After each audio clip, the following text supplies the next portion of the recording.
FIFA Nations লিগের group পর্বের খেলা শেষ হয়েছে। লিগ এ অর্থাৎ শীর্ষ স্তর থেকে ৮ দল পৌঁছে গেছে কোয়ার্টার ফাইনালে।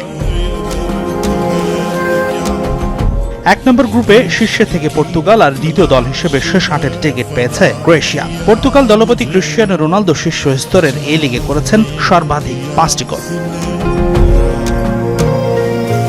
গ্রুপ ২ এর লড়াইয়ে সমান ১৩ পয়েন্ট ফ্রান্স ও ইতালির। তবে গোল ব্যবধানে এগিয়ে থাকা ফ্রান্স শীর্ষস্থান দখল করে গেছে কোয়ার্টার ফাইনালে। গ্রুপ 3-র সেরা ছিল জার্মানি, ১৪ পয়েন্ট নিয়ে কোয়ার্টার ফাইনালে গেছে দলটি।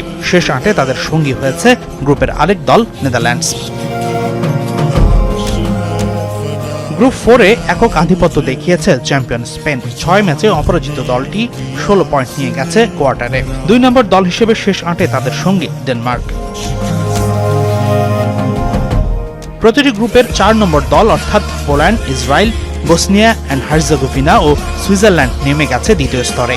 তবে গ্রুপের ৩ নম্বর দলগুলো পরের স্তরে ৩-এ থাকা দলের সাথে প্লে অফ খেলে নির্ধারণ করতে পারবে ভাগ্য। শুক্রবার সুইজারল্যান্ডের নিয়নে হবে নেশনস লিগের কোয়ার্টার ফাইনালের ড্র অনুষ্ঠান। ২০২৫ সালের মার্চে হবে ২ লেগের কোয়ার্টার ফাইনাল, আর জুনে হবে সেমিফাইনাল ও ফাইনাল মহরণ।